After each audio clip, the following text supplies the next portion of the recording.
Contest time. Let's do it.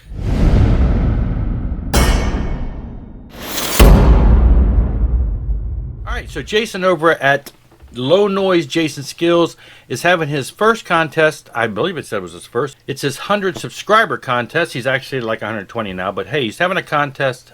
Milestone, 100 subscribers.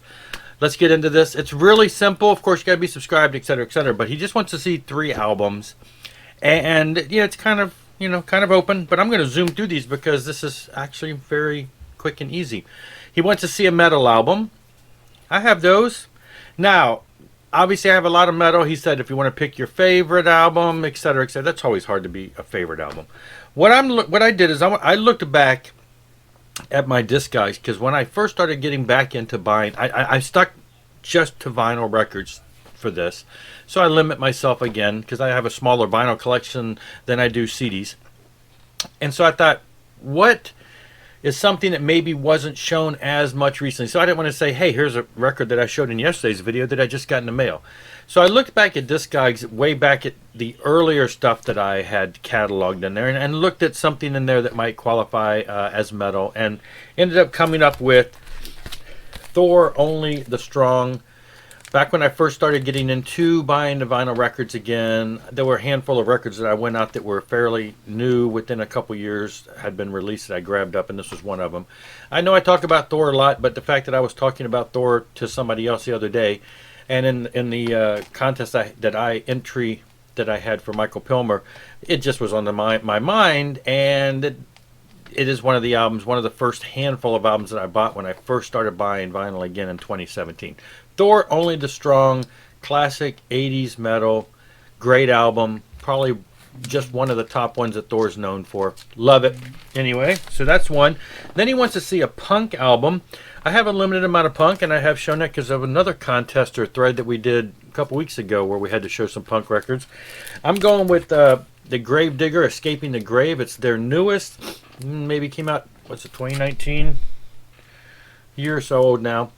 One of my favorites that I listen to, if you like the Misfits, these guys are just up there with them. I mean, it's just, I was never much of a Misfits fan, so people say, yeah, they sound a lot like the Misfits. And I'm like, I wouldn't know because I never really listened to the Misfits in the day. And then I went back and listened to them, and I said, wow, they sound a lot like Grave Robber. Anyway, so they are a band. They wear a lot. There's no picture on here,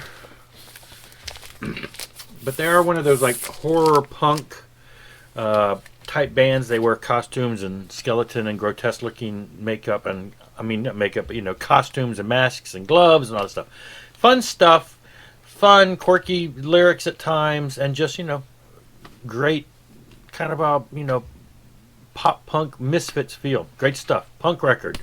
And then the last one he wanted to see was a synth record. Now that's where, I wasn't real sure what would be classified as a synth record. So I actually Googled, top synth records, and they showed the top synth bands of, I guess, top 20 bands recently. And there was a band on there that I do have digital material from, but I have nothing physical to show, and that's Scandroid.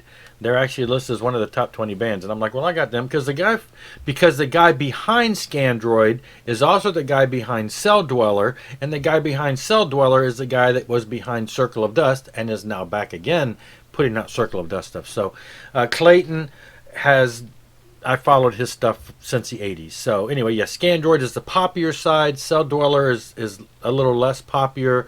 And then Circle of Dust is a little more industrial metal at times. So I didn't have anything to show for Scandroid. And I didn't really want to show Cell Dweller, even though it's kind of electronica. But I did find one that I mentioned actually the other day in my contest was Mad at the World. Their first 2 albums were very synth pop of the 80s. Everything's electronica sounding sounds and keys and electronic drums, and so I classified them and referred to them as a synth or a synth pop type band. But again, in today's modern terms, who knows? I mean, people don't even call metal the right names anymore, so who knows if this is considered synth anymore. But it is for today. So anyway, again, the contest is a little loose, so hopefully that will qualify. So Jason, congrats on 100. Everybody check out his channel. The link will be in the description. Check him out, subscribe. Let's boost him up. It's great to support everybody in the VC. That's what we're here to do. Check him out. Great stuff. Thanks a lot, Jason. I will see y'all next time. Rock on and rock hard.